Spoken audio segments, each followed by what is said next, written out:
అంటే ఈ ప్రభుత్వం వచ్చిన తర్వాత గురుకులాలను ముఖ్యంగా కస్తూర్బా పాఠశాలల్ని ఎస్సీ ఎస్టీ బీసీ మైనార్టీ పాఠశాలల్ని నిర్లక్ష్యం చేస్తూ ఉన్నారు. ఇవాళ మనం రోజు పత్రికల్లో చదువుతూ ఉన్నాం, చాలా చోట్ల కూడా విష ఆహారం తిని పిల్లలు ఆసుపత్రుల పాలవుతున్నారు. దాదాపు 500 మంది పిల్లలు ఈ రెసిడెన్షియల్ స్కూళ్లలో చదివే పిల్లలు ఆసుపత్రుల పాలయ్యారు. 38 మంది పిల్లలు ఇప్పటి వరకు రాష్ట్రంలో చనిపోయినారు. ఒకవైపు పాము కాట్లు, ఇంకొక వైపు ఎలుకలు కొరుకుతా ఉన్నాయి. అయినా ఈ ప్రభుత్వం మొద్దు నిద్రపోతా ఉంది. అసలు పిల్లల్ని ఎలుకలు కొరుకుతా? రామాయణ ఎస్సీ గురుకుల పాఠశాలల్లో 11 మంది పిల్లల్ని ఎలుకలు కొరుకు ఆసుపత్రి పాలైనారు. నిన్నగాక నల్గొండ బీసీ గురుకులంలో ఎలుకలు కొరికితే 13 మంది పిల్లలు ఆసుపత్రుల పాలైపోయినారు. పాములు గరిచి పిల్లలు చనిపోతున్నారు, ఎలుకలు గరిచికి ఆసుపత్రుల పాలవుతున్నారు, విషాహారం తిని ఆసుపత్రుల పాలవుతున్నారు. ఒకప్పుడు తెలంగాణ గురుకులాలంటే దేశానికి ఆదర్శంగా ఉండే కేసీఆర్ గారి హయాంలో చదివితే మా పిల్లలు గురుకులాల్లో చదవాలని చెప్పి తల్లిదండ్రులు కలగనేవారు. కానీ ఇవాళ తల్లిదండ్రులు కూడా ఇక్కడికి వచ్చి సవితక్కకు నాకు చెప్పి కళ్ళలో నీళ్లు పెట్టుకుంటున్నారు. కులం పేరుతో దూషిస్తున్నారని, మీ తల్లిదండ్రులకు గతి లేక మా స్కూళ్లలో జాయిన్ చేశారని, ఆ తల్లిదండ్రులు కించపరిచే విధంగా ఉపాధ్యాయులు మాట్లాడుతున్నారని చెప్పి వాళ్ళు చెప్తా ఉన్నారు. మేము ప్రభుత్వాన్ని కోరేది ఒక్కటే, ఇప్పటికైనా రివ్యూ చేయండి. దయచేసి ఇక్కడ ఉండే టీచర్లందరినీ కూడా మార్చండి. పిల్లలు వణికిపోతా ఉన్నారు. టీచర్లందరినీ కూడా మార్చి ఆ పిల్లల్లో ఆత్మవిశ్వాసాన్ని నింపండి, సరి అయిన భోజనం పెట్టండి, పిల్లలకు సరిగ్గా క్లాసులు చెప్పాలని చెప్పి బీఆర్ఎస్ పార్టీ పక్షాన మేము డిమాండ్ చేస్తున్నాం. విద్యాశాఖ మంత్రిగా ముఖ్యమంత్రి గారు ఉంటే ఏమనుకుంటారు? మేలు జరుగుతుంది, బడ్జెట్ మంచిగా వస్తుంది అనుకుంటారు. ఇవాళ పొద్దున మైనార్టీ గురుకులాలకు మాట్లాడితే జనవరి నుంచి ఇప్పటిదాకా పిల్లలకు భోజనం పెట్టిన మెస్ బిల్లులు రావట్లేదట. మనం ఆగస్టు నెల అయిపోతున్నది, జనవరి నుంచి ఇప్పటిదాకా ఉద్దర తెస్తున్నాము అని చెప్పి ఆ వార్డెన్స్ చెప్తా ఉన్నారు. నిన్న పాలమాకుల స్కూల్ కూడా ఎవరో ఒక టీచర్ అనుకుంటా టీవీ మీడియాలో చూశాను నేను, మేము ఎక్కడి నుంచి తెచ్చి పెట్టాలి, మేము అప్పులు తెచ్చి ఏదో పెడుతున్నాం, ఉన్నది తినండి అని చెప్పి ఆ టీచర్ పిల్లల్ని దబాయిస్తా ఉన్నది. మరి ఆడికి వెళ్ళే వాళ్ళు పిల్లలు టీచర్లు కూడా నిజంగా ప్రభుత్వం నెల నెల పిల్లలకు ఇవ్వాల్సినటువంటి డబ్బులు విడుదల చేయాలి కదా. ప్రభుత్వం డబ్బులు ఇవ్వకపోతే టీచర్లు ఉద్దర తెస్తున్నారు. ఉద్దర తెచ్చినప్పుడు క్వాలిటీ సరుకు రావడం లేదు. ఇవాళ బీసీ గురుకులాల్లో, మైనార్టీ గురుకులాల్లో, సోషల్ వెల్ఫేర్ గురుకులాల్లో, కస్తూర్బా పాఠశాలల్లో 5-6 నెలల నుంచి కాస్మోటిక్ ఛార్జెస్ రావట్లేదు, మెస్ ఛార్జీలు రిలీజ్ కావడం లేదు, కరెంటు బిల్లులు విడుదల కావడం లేదు. ఇలా ఆందోళనకరమైనటువంటి పరిస్థితులు రాష్ట్రంలో ఉన్నాయి.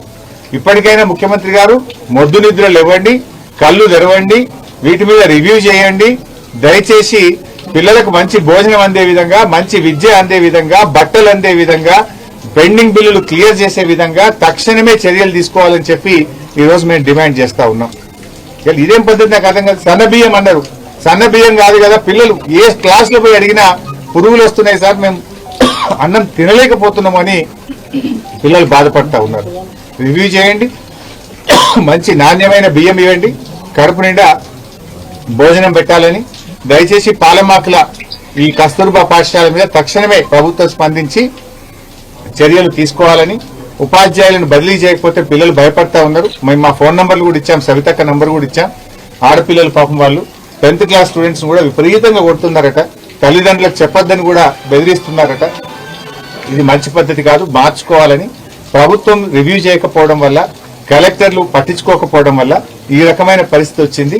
రాష్ట్ర వ్యాప్తంగా తక్షణమే రివ్యూ చేసి అన్ని హాస్టళ్లలో ఉండే సమస్యలు పరిష్కరించాలని, కడుపు నిండా పిల్లలకు భోజనం పెట్టాలని చెప్పి మేము కోరుతా ఉన్నాం. అసెంబ్లీలో ఈ విషయాన్ని ప్రస్తావిస్తాం. తప్పకుండా లాస్ట్ టైమే సవితక్క మాట్లాడింది విద్య మీద. మొన్న బడ్జెట్ పాస్ అయ్యేటప్పుడు సవితక్క ప్రశ్నలు వేస్తే ఒక్క ప్రశ్నకు సమాధానం చెప్పకుండా దాటవేసి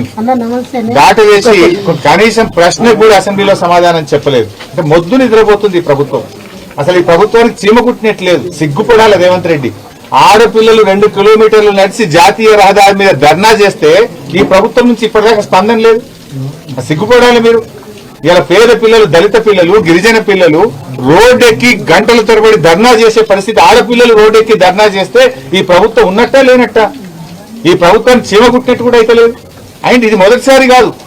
ఇలా భువనగిరి ఎస్సీ గురుకుల పాఠశాలల్లో ఆడపిల్లలు ఆత్మహత్య చేసుకున్నారు. అక్కడ చెప్పలేని నోట్తో అలాంటి సంఘటనలు జరిగితే ఆడపిల్లలు ఆత్మహత్య చేసుకున్నారు భువనగిరి దళిత గురుకుల పాఠశాలల్లో.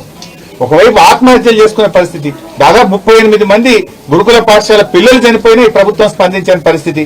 ఇక మాటలేమో కోటలు దాటుతాయి, చేతల్లో చూస్తే ఎవరు చదువుతారు ఈ గురుకులాల్లో?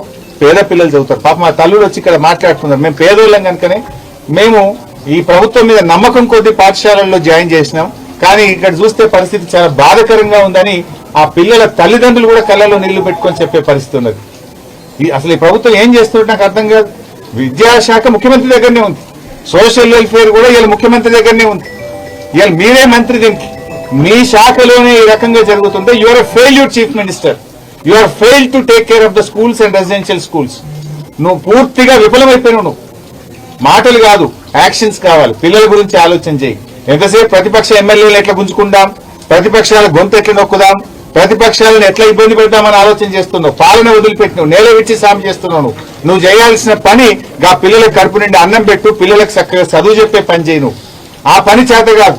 మాట్లాడిన వాళ్ళ మీద కక్ష సాధింపుడు, అక్రమంగా పోలీస్ కేసులు పెట్టుడు, మమ్మల్ని ఇబ్బంది పెట్టే పని చేస్తున్నావు. పాలన గాలికి వదిలేసినావు. నువ్వు ఆ పిల్లల్ని చూసైనా కనీసం కళ్ళు తెరువు, ఇప్పటికైనా సోయి తెచ్చుకొని రాష్ట్ర వ్యాప్తంగా ఉండే గురుకులాలన్నింటినీ పైన తక్షణమే చర్యలు తీసుకోవాలని చెప్పి మేము డిమాండ్ చేస్తున్నాం. సార్ ఒక్క నిమిషం సార్, నేను 3 నెలలు